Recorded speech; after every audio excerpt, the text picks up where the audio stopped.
ndakeka ibibazo byose mwari mufite mwagiye mumbaza byose mbashije kubisubiza. harababarije muri rusange nabo nabashije kubafasha. Je twabanaga umuntu utibuka pini mwamufasha gute? Utibuka pini nawe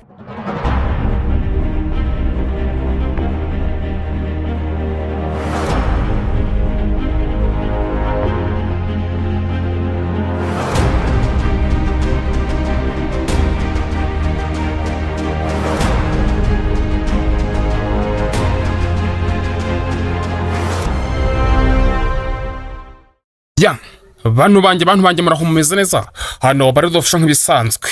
Kuri iyi nshuro nje gusubiza ibibazo mwagiye mumbaza muri comment bigiye bitandukanye kuva kuri video eshatu za nyuma ndakeka cyangwa enye. Hari ibibazo bwakomeje kugenda mumbaza byinshi cyane muri comment bigaragara yuko mwahise mugira amatsiko. Ni nayo mpamvu ubu ngubu nkoze video ngo nsubize ibibazo byose mwambajije muri iyi minsi itambutse. Mbagezeho zino video zijyanye na education by'umwihariko muri University of Rwanda, haba kuri HEC, haba kuri registration, haba ndetse no kuri signing contract, ikindi ndakeka no gufunga kwa University of Rwanda cyangwa se gusoza application muri University of Rwanda. Ngiye tugiye kubana no BRD official. Uhawe ikaze ku Uburezi Rwanda TV. Niba rugambira ugeze kuri YouTube channel kandi like kuri video kugira ngo ize kugera ku bandi bantu benshi, tera comment tubwire uko bimeze kandi subscribe ufungure inzogera. Kora share ku nshuti zawe uyi ariyo yose uzi irebwa n'aya makuru ya education. Ubundi hano hari umuntu yaravuze ngo hano duhereye nko ku iyi video nakoze ijyanye ngo no gusinya cyangwa se nako no gusobanukirwa ibijyanye na BRD. Hari wabajije wavuze ndakwemera, sawa nanjye ndakwemera. Birashoboka ko yaravuze ngo birashoboka ko wabona inguzanyo ya BRD utabonye buruse. Impossible, ntabwo bishoboka. Niyo mpamvu buruse niyo nguzanyo ya BRD. Kuvuga ngo iyo applying ukaba admitted muri University of Rwanda, hakurikiraho gusaba loan cyangwa se loan mukayisaba muri HEC. HEC yikwemereye biba bivuze ko uhawe uburenganzira bwo kuzajya wakira amafaranga avuye muri Bank Rwanda Development cyangwa se BRD Minuza. Aho ndakeka biri clear. Iwe yaravuze ngo 3D ntago zicyo rashitse uvuga wagiye tuntu twahera twemera. Uyu we yaravuze ngo uzabukoze nzaba nkoze ikintu imbere kibindi nta kibazo. Ndebe ubwo se email watanze ukora application ubaye warayihinduye byagenda gute? Okay, hano ndatekereza yarari kuvuga kubijyanye na email yatanze muri University of Rwanda. Hano University of Rwanda ni institution kwayo ndetse na BRD ni institution kwayo. Even ni okay, ubwo nukuva muri BRD do creatingamo account izabi turi presentinga ku mafaranga yacu igaragaza uko twakira amafaranga n'uburyo n'ibijyanye n'amadeni ujye tuzazishyurwa byose. Bivuza yuko nta nihurira no kuvuga ngo account ya UR ni kimwe niya bank of Rwanda. Ntago ari bimwe, ni institution zitandukanye uretse ko zihuzwa n'icyo kintu cy'amafaranga. Bivuze ngo email warayibagiye warageze ku ishuri birashoka ko wanayihinduza nta kibazo. Ubwo uyu nawe yahise asubizwa. Sasa tujye kuri iki kindi kijyanye no gufunga kwa University of Rwanda. Congratulations to angara abantu benshi barabajije ngo gaturebe. Uwa mbere yaravuze ngo cyaze Ubalde official we ufite imyuka pe wowe uzatugezayo ni bake bashobora bino bintu. Nawe ndagushimiye cyane. Imyuka nta kindi kintera yo mbonye akanzi like abone uteye comment ucimira nanjye ntago ntabura kugira imyuka. Uyu noneho yaravuze ngo none se abagize 70 TSS byakunda. Ndatekereza yari arimo arabaza ku muntu wa prayinze akaba afite 70 ariko yagize TSS byakunda. Ubundi amanota ubwo TSS ni technical secondary school, amanota 70 hari abantu baba admitted, hari n'ugira 90 cyangwa 88 cyangwa se n'atanu ntibamufate bitewe n'ibintu yapurayinze.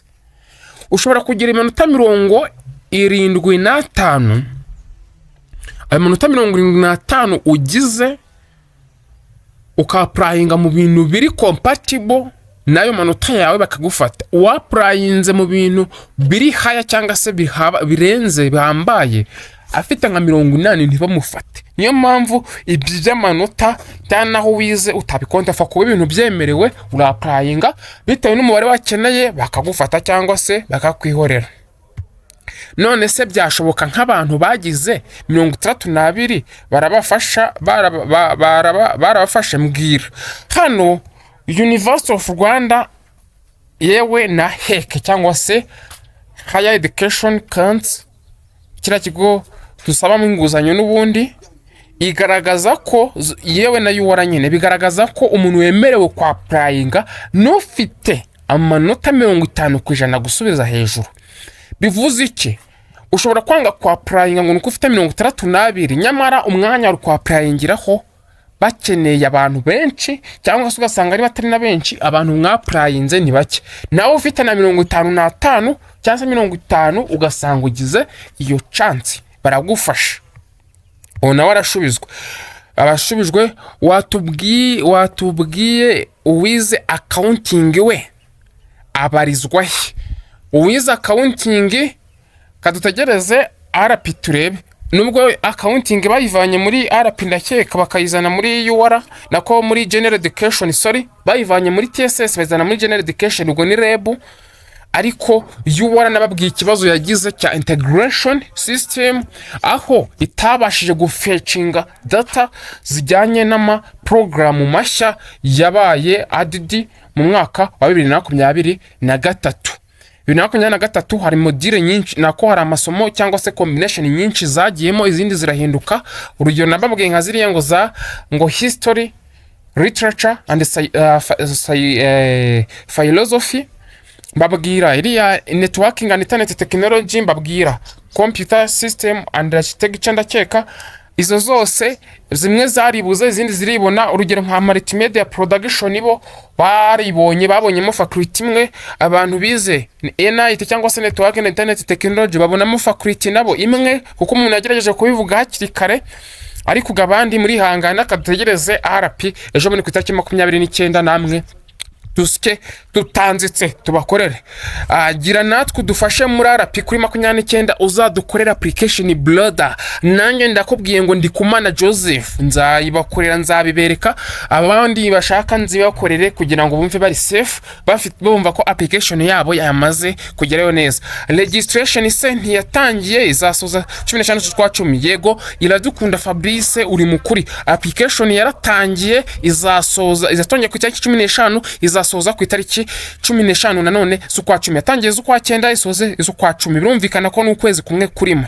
None se ku bantu batabwiye granted cyangwa not granted ahubwo bakababwira ngo reg number not found, ibi ni ibiki mudufashe kabisa? Nukuvuga ngo niba barakubwiye ngo reg number ntago iri kuboneka muri system, birumvikana ko you are not granted, ntago wabagufashe nyine. Ni ikintu cyo kiba bisobanuye. Application utayikoze nabi babivuze yuko nyine batagufasha aho ngaho. Hari igihe uri gukora application ibintu byawe kwabyica ahasigaye ntibagufate. Ikindi nta kindi kintu cyatuma bigaragara yuko index nuza reg number yawe itari kugaragara muri system cyangwa se nyine ngo not found. Icyo gihe baba bataragufashe nta kabuza, kandi keretse waplayinze nabi. Kandi batanze icyo twita claiming barayigaragaje ukuntu wa claiming cyangwa se wa reclaim. None se ugiye kwishyura registration fees no kujya kuri beka honyine cyangwa akoresha n'urubuto? My advice cyangwa se inama yanjye nziza nakugira wajya kuri beka igihe bidashobotse, kuko kuri beka baguha brudero cyangwa se lise, noneho ukaba wakoresha urubuto system naho baguha lise. Igihe bidakunze ugakoresha kanyenyeri, iyo message ukayifata screenshot ukayikipinga ahantu, kuko isaha n'isaha yaza gutabara igihe wamaraze kugera ku ishuri wibwira ko wakoze registration. Nkuko nabibasobanuriye ejo, iyo message ndetse na proof of registration bishobora kugutabara igihe byabaye ngombwa cyangwa se bikenewe. None se ziriya tariki za registration ziri kuri acceptance letter sizo tuzagenderaho dukora ibi, nibyo rwose nizo muzagenderaho. None se n'abanyeshuri ba 25 barimo ntoya, ntabwo mwe muri mwebwe mwatube ba 25 cyangwa se musoje uyu mwaka nimwe turi gukorera application. Ubu ngubu nagiye mba aya makuru ajyanye na application, niyo impamvu ze ngo na RP nayo application yayo irafungura ku itariki 29. Bisobanuye yuko mwebwe ni abakuru banyu, abize imbere yanyu nibo turi gukorera, mwe muvuga ko mwize 2025. Then none se registration ni iki nagishubije. None se udafite diplome, ufite result slip, ntiwakora registration? Ibi birumvikana cyane, wayikora neza cyane rwose, ariko ntago ubugaragaje ko wasoje senior 6, kuko diplome ni igaragaza yuko wasoje icyiciro rimwe ukajya mu kindi. Kuko utishyuye birashoboka ko ku ishuri ryanyu aho wize secondary wari bafite ideni, ariko ugasanga uriturije uragiye urimanukiye ngo ufite result slip. Birumvikana yuko uba warasize uhemutse aho wize.